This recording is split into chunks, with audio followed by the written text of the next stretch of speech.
You might have seen this video online. What are you looking at exactly? Is this even important? This is arguably one of the most credible UFO videos ever captured.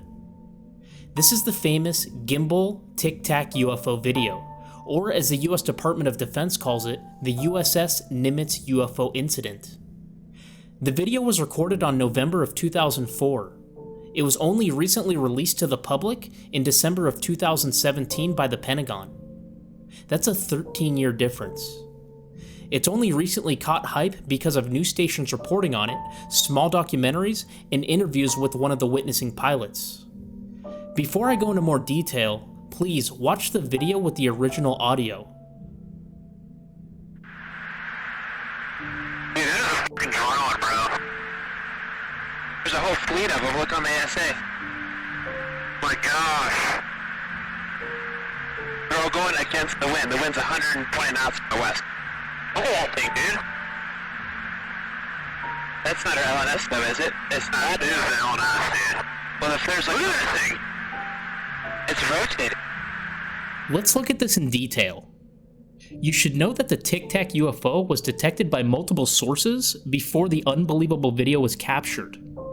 Firstly, the USS Princeton, which is a guided missile cruiser, had been tracking mysterious aircrafts intermittently for 2 weeks in the immediate vicinity of Catalina Island. It's about 100 miles from San Diego, California. Navy Chief Petty Officer Kevin Day, stationed on the Princeton, recalls he first noticed the clear radar traces of 8 to 10 objects, which appeared on one of its Spy-1B passive radars, which at the time was a top radar technology.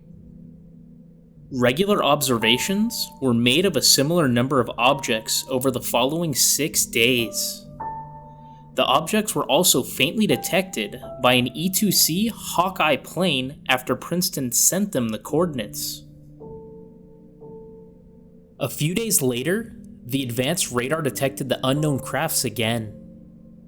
An operations officer aboard the Princeton contacted 2 airborne US Navy Boeing Super Hornets from the supercarrier USS Nimitz. Princeton's radio operator directly instructed the pilots to change their course and investigate the unidentified radar spots observed by the Princeton's own radar. This was done to determine if the objects posed any collision danger to an upcoming air defense exercise. The weather conditions for that day showed excellent visibility with a blue sky, no cloud cover, and a calm sea. When the jet fighters arrived on site, the crew of 4 saw nothing in the air nor on the radar. On Princeton's radar, however, it was noticed that the object now dropped from 28,000 feet to near sea level in less than a second. As the pilots looked down at the sea, they noticed a turbulent oval area of churning water with foam and frothy waves. There was a smoother area of a lighter color at the center. It's as if the waves were breaking over something just under the surface. Here's a visual of what the pilots would have seen from above. It's like as if a helicopter was hovering over the ocean, but there's no helicopter. A few seconds later, they noticed an unusual object hovering with erratic movement 50 feet or 15 meters above the churning water. Both pilots later described the object as a large, bright white Tic Tac 30 to 46 feet. That's about 9.1 to 14 meters long. With no windshield nor porthole, no wing nor appendage, and no visible engine or exhaust plume. The pilot began a circular descent to approach the object. As the fighter jets further descended, the pilot reported that the object began ascending along a curved path, maintaining some distance from the F-18, mirroring its trajectory in opposite circles. The pilot then made a more aggressive maneuver, plunging his fighter to aim below the object. But at this point, the UFO accelerated and went out of sight in less than 2 seconds, leaving the pilots, quote, pretty weirded out. Subsequently, the 2 fighter jets began a new course to the Combat Air Patrol rendezvous point. Within seconds, Princeton radioed the jets that the radar target had reappeared 60 miles or 97 kilometers away at this predetermined rendezvous point. According to popular mechanics, a physical object would have to have moved greater than 2,400 miles per hour. That's 3,900 kilometers per hour to cover the distance in the reported time. 2 other jets went to investigate the new radar location, but by the time the Super Hornets arrived, the object had already disappeared. After the return of the first team to the supercarrier Nimitz, a second team took off at approximately 12 o'clock Pacific Standard Time, this time equipped with an advanced infrared camera. This camera recorded an evasive, unidentified aerial system on video, publicly released by the Pentagon on December 16, 2017, alongside the revelation of the funding of the Advanced Aerospace Threat Identification Program. The program was put together under secrecy to study unexplained aerial phenomenon. It began in 2007, but was allegedly ended in 2012. A second infrared footage, known as the Gimbal video, has been released by the Pentagon alongside the 2004 FLRI-1 footage. Although the media often presents the 2 videos together to illustrate the 2004 USS Nimitz UFO incident, the Gimbal video is unrelated, filmed at the east coast of the United States at an unknown date. One of the witnessing pilots is Commander David Favor. He has over 16 years of Air Force experience and is trained in aerial observation. He goes on record saying the following. There was 4 of us, and we're going to get into it, but there was 4 of us that actually visually saw this thing for over 5 minutes. Now, mind you, like I said, he is a trained observer. He is one of the most credible witnesses to the UFO phenomenon that we like to talk about. He does talk about his experiences in this particular interview, but I want to note something. He says something that's kind of striking. Check it out. And I've said this. I don't think we developed the technology. I'll just say that. And there you have it. He doesn't think that it was made by us. Now, that is kind of a broad statement. He could be talking about the United States. He might be implying that this was probably made by another country, but just given the topic that they're talking about, he's probably talking about Earth. He also goes on to describe the craft itself. I go, look like a Tic Tac. Flies really fast and it's about 40 feet long. And then they go, well, how do you know it's about 40 feet long? I go, I don't know. I've been flying for 16 years. I know about the size of a fighter. I know how close I got to it, and I know how big it looked. And I'm like, it's probably about 40 feet long. So there you go. But smooth, white. There's actually, you can't see it in the video that you guys, because it's been copied so many times. So we bring these things back. They're recorded on high 8, and the video is taken directly off the back of the feed to the displays that we see in the cockpit. And then we look at it on a big TV, right? Just normal TV. So it's just a high 8. We had 8 mil stuff. So we have the 2 tapes. We can look at them both synced up. We can do all kinds of cool things with it. But so you put it in. It actually, when he gets close, because when you see, everyone seen the video? Do you guys know the right video? It's the boring one with no voices. It just sits in the middle of the screen, and a minute 30 later, it flies off the side. That's the video. Okay. So it starts black with a little white Tic Tac in the middle. Okay. That's infrared. So the differences in color are temperature. So the sky is black, the Tic Tac is white because it's hotter than the sky. So it's obviously got some heat to it.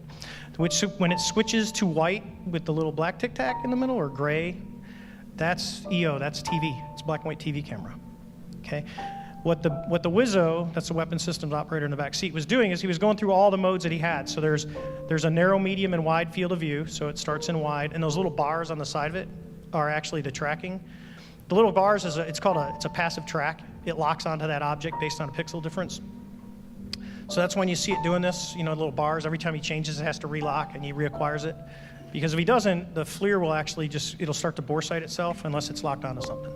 So he goes through the field of view, and the cool thing is that the narrow field of view in the IR mode is only the medium in the TV mode. So there's one more step forward in the TV mode, which is right before it flies off the screen is when he goes to that. So, but there is, that is the video. There's nothing being hidden. That's the whole thing. It's about 1 minute 30 seconds long, not 10. And there you go, guys. You now have a clear description from one of the witnessing pilots, somebody who is trained in aerial observation. Did you just see that, by the way? I want to go back and actually look at a clip. Let's take a look here. If you see here, you'll see it go from middle to bottom left. Did you see that? Now, this is the infrared filter that he's talking about. Now keep in mind, like you said, the black is just clear sky, and then the white itself is actually a heat signature. So whatever this thing is, it's emitting heat. And that's why we see it on this infrared filter. But just look how fast it goes from the middle of the screen to the bottom left.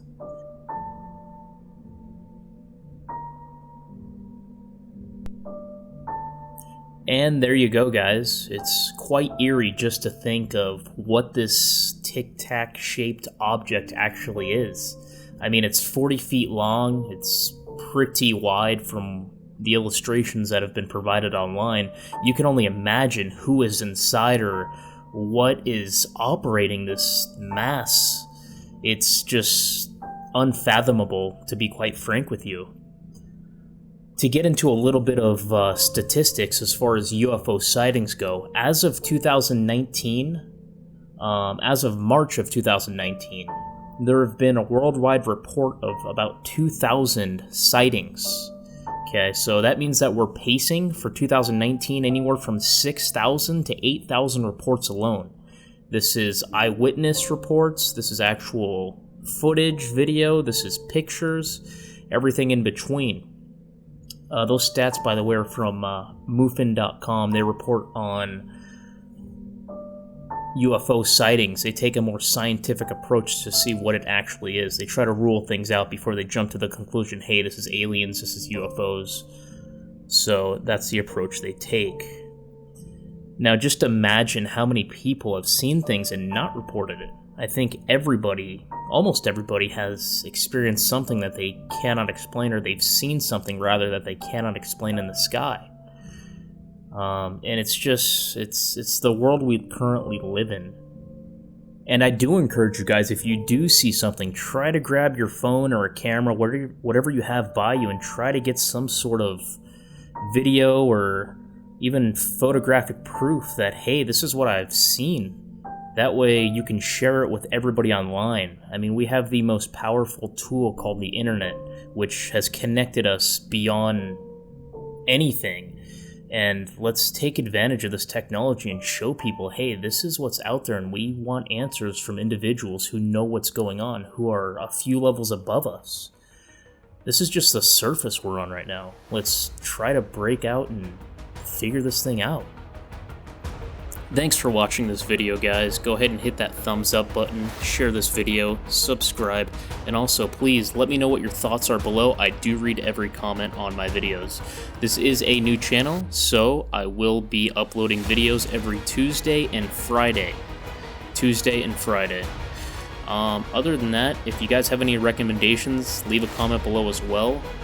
Also, if you have any UFO footage, pictures, stories, please email me at hiddenobjectsteam@gmail.com. My name is James, by the way, and I'll see you next episode.